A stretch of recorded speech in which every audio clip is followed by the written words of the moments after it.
Halo, assalamualaikum warahmatullahi wabarakatuh. Ketemu lagi dengan aku Kai, dan pastinya di Podsky kali ini kita bakal ngobrolin hal-hal yang sering banget kita dengar, yaitu mental health. Mungkin di sini banyak banget teman-teman yang udah dengar tentang isu-isu mental health yang sangat luar biasa ya teman-teman. Aku sering banget dengar dari banyak orang kalau misalkan kayak mereka itu mungkin lagi galau dan lain-lain, mereka sering bilang kayak aku kena mental, aku apa gitu kan ya. Nah, usut, ternyata mental health itu adalah penyakit yang memang butuh pertolongan ya teman-teman. Jadi kalau misalkan kita ngerasa bahwa penyakit ini biasa, sebetulnya enggak juga gitu, karena ini sangat berbahaya gitu. Dan ini butuh pertolongan, karena untuk penyembuhan penyakit psikis seperti ini tuh harus ada orang yang ahli di bidangnya gitu. Jadi bukan hanya sekadar diobatin gitu ya dengan makan obat gitu ya, bukan, tetapi ini harus ditolong sama orang-orang yang memang pas gitu untuk menolong mereka. Nah, mungkin kalau zaman dulu hanya disadari sama segelintir orang ya gitu kan, bahwa yang namanya ke psikiater, ke psikolog itu hanya untuk orang-orang yang berada aja, karena kan nggak mungkin juga ya semua orang bisa datang ke psikolog atau psikiater, karena kan lumayan juga ya biayanya. Orang yang datang ke psikolog atau ke psikiater itu kan pasti udah punya gangguan yang sangat parah ya teman-teman. Jadi penyakit apa sih sebetulnya mental health atau mental illness ini? Nah, penyakit psikis ini sebetulnya itu bisa terjadi untuk semua orang. Nah, tapi ada orang yang memang menyadari bahwa ini adalah penyakit dan bisa disembuhkan. Ada juga yang mereka tidak menyadari bahwa ini adalah penyakit yang sangat berbahaya gitu ya. Nah, aku mau nanya nih, teman-teman pernah nggak sih mengalami gejala-gejala mental illness? Nah, seperti ciri-ciri yang aku bakal sebutin sekarang ya, mulai dari kehilangan jati diri, tidur berlebihan atau gangguan tidur bahkan, atau sering merasa bingung, terus mudah lupa, mudah tersinggung, mudah marah, cemas, sedih, dan ketakutan. Nah, rasa sedih yang berlebihan sampai berlarut-larut itu udah termasuk ciri-cirinya ya teman-teman. Dan ada lagi nih, kehilangan minat pada berbagai aktivitas atau hobi, jadi kayak udah mageran aja lah ya gitu kan. Jadi udahlah, dia mager banget, pokoknya nggak bisa ngapa-ngapain. Terus penurunan prestasi akademik secara tiba-tiba dan tidak terduga. Lalu ada gangguan dalam pekerjaan dan sering membuat kesalahan, kayak nggak fokus gitu kali ya. Terus ada juga penurunan atau kenaikan berat badannya, tiba-tiba turun, tiba-tiba naik, kan itu aneh juga ya kalau misalkan kita nggak makan. Nah, perubahan kepribadian yang tiba-tiba seperti inilah yang bisa disebut mental illness, karena sikap kita itu bisa aja tiba-tiba marah, tiba-tiba agresif, tiba-tiba nggak mau berbaur sama orang lain, terus kesulitan mengendalikan emosi atau gampang stres. Nah, cenderung memiliki niat untuk menyakiti diri sendiri, kayak bunuh diri gitu ya. Nah, sebetulnya kan kalau bunuh diri itu udah hal yang sangat fatal ya, bisa aja dia nyakitin diri sendiri. Dan sebetulnya kan kalau misalkan kita bunuh diri, itu hal yang Tuhan pun gak suka gitu. Nah, wajar gak sih kita merasakan ciri-ciri mental illness seperti ini? Emang apa sih penyebabnya? Mulai dari genetik dan riwayat penyakit mental, itu bisa dari keluarga ya teman-teman. Ya, pengalaman hidup yang menyebabkan trauma yang mendalam seperti pelecehan, kekerasan, terutama jika terjadi di masa anak-anak, biasanya itu bakal teringat sampai sekarang. Jadi trauma masa kecil gitu.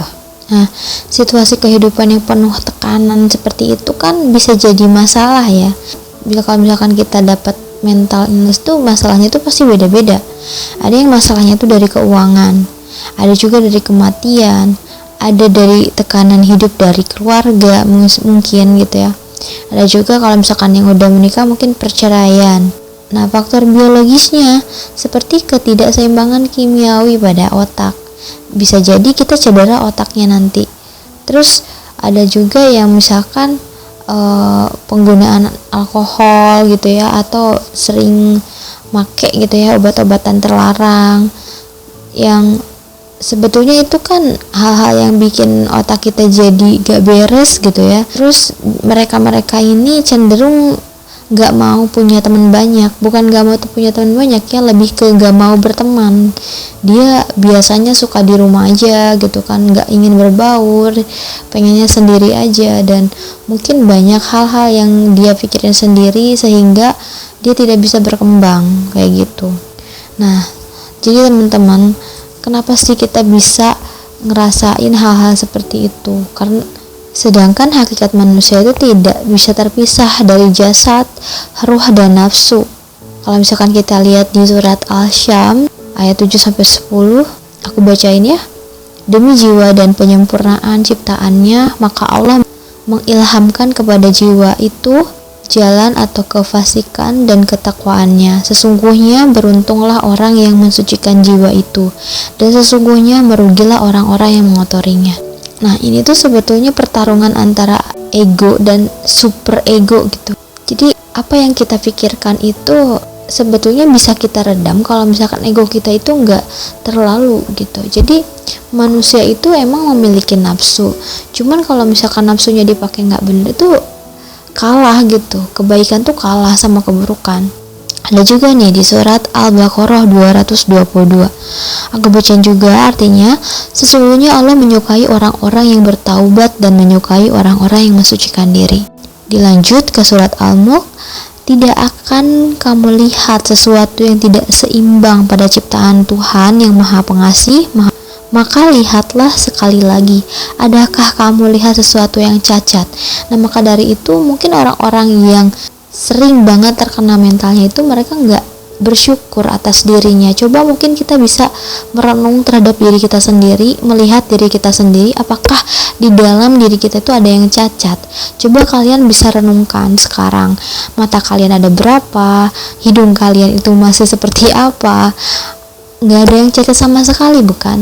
Sebetulnya kita harus lebih aware gitu terhadap diri kita. Kadang kita ngerasa banyak masalah karena kita mikirin orang lain gitu kan, mikirin masalah orang lain. Yang bikin capek itu masalah kita tuh belum kelar, tapi kita malah mikirin masalah orang lain gitu. Sedangkan diri kita sendiri tuh belum bisa berdamai dengan masalah. Terus gimana caranya kita bisa mengatasi mental illness? Nah, berarti kita harus mengenali diri kita. Kita harus mengenali perasaan kita. Mungkin teman-teman pernah dengar adanya dopamin, serotonin, oksitosin, endorfin, di mana semuanya ada di dalam otak kita. Ya, seperti yang pertama ya, dopamin. Itu salah satu senyawa kimia organik yang berasal dari keluarga katekolamin dan fenetilamina. Dopamin berfungsi sebagai hormon yang mempunyai peran penting di dalam tubuh kita dan otak.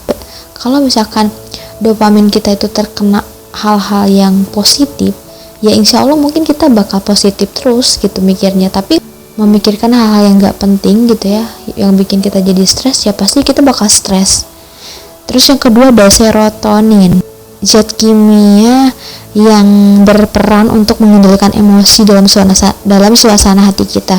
Bahkan kalau kekurangan zat ini itu bisa menimbulkan gangguan mood, ya seperti kecemasan yang berlebihan. Nah, pernah gak sih kalian ngerasain cemas yang berlebihan yang dimana kalian gak bisa gitu, gak ada suara, tapi ya, gak ada suara orang lain, maksudnya kalian gak bisa hening, gak bisa sendirian karena kalian ketakutan, kayak cemas gitu, cemas yang berlebihan gitu. Itu sebetulnya kekurangan zat yang tadi, serotonin, yang pada akhirnya itu bisa membuat kita depresi. Lalu ada oksitoksin. Nah, ini hormon pada manusia yang berfungsi untuk merangsang kontraksi yang kuat pada dinding uterus kita. Aduh, ini bahasannya lumayan ya. Padahal aku bukan dari ahli kesehatan atau misalkan ahli psikologis, enggak. Sebetulnya ini aku lebih ke nyari tahu aja ya teman-teman. Jadi mungkin kalau misalkan kalian pengen tahu lebih jelas lagi, mending kalian langsung datang ke psikolog. Itu sebetulnya boleh kok gitu. Meskipun kita nggak punya riwayat bipolar atau mental health atau mental illness gitu, nggak apa-apa sebetulnya.